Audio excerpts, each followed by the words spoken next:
You know, nakakagulat yung sinabi ni VP Sara eh. Sapagkat itong impeachment is in one separate article in the Constitution, Article 11. What is the title of Article 11? Accountability of public officers. Accountability. And impeachment is for accountability.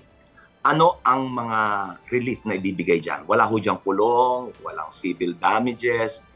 Mas mahirap po yung parusa dyan.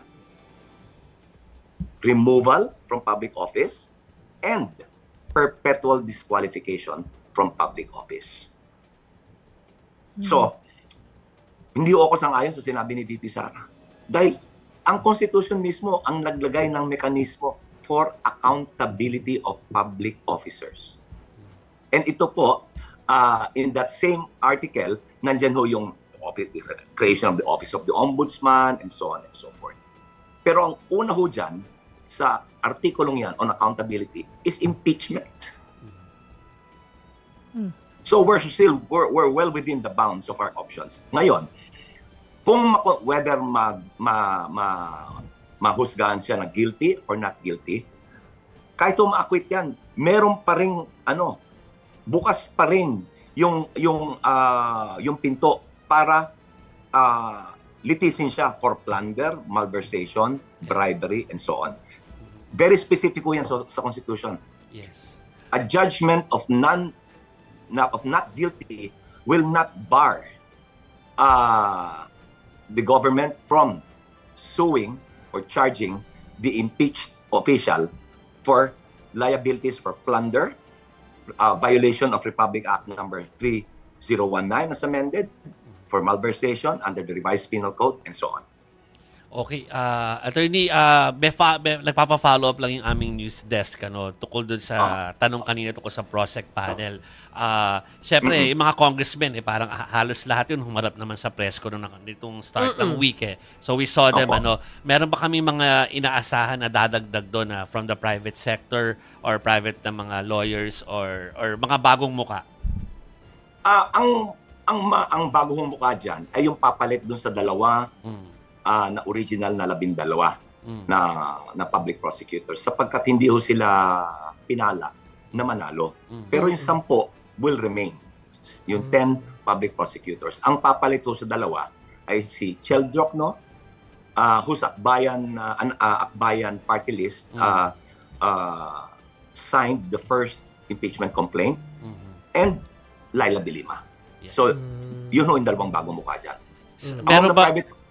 Among the private prosecutors, kung sino ho yung nasa original na grupo, yun din ho ang bubuo ng private prosecution team. Sila din. Okay. Ano lang, curious ako, alam ko nasabi ni Attorney Bukoy ang pangalan ni JPE kanina ni Juan Ponce Enrile. Napanood niyo naman siguro yung interview sa kanya na lumabas kagabi.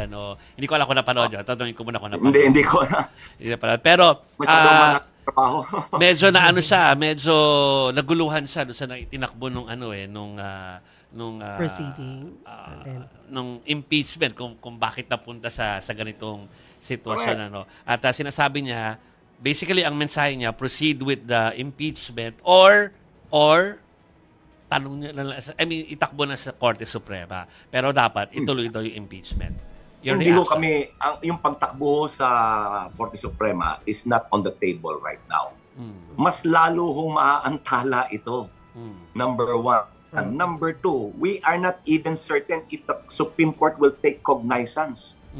Dahil ang Supreme Court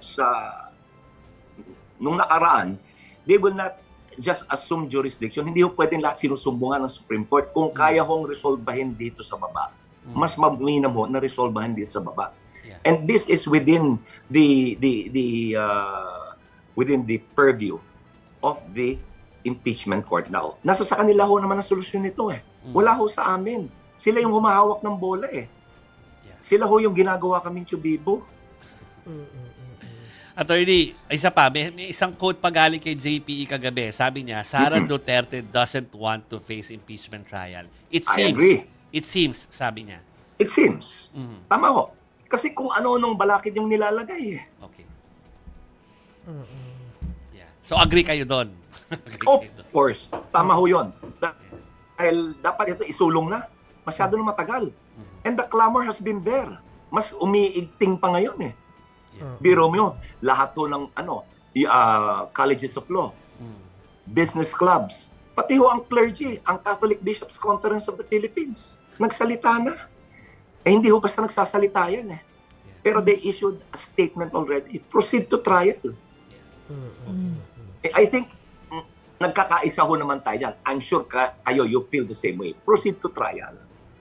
Huwag na tumpik-tumpik. Diretso na tayo. Anyway, sinabi nila, handa sila.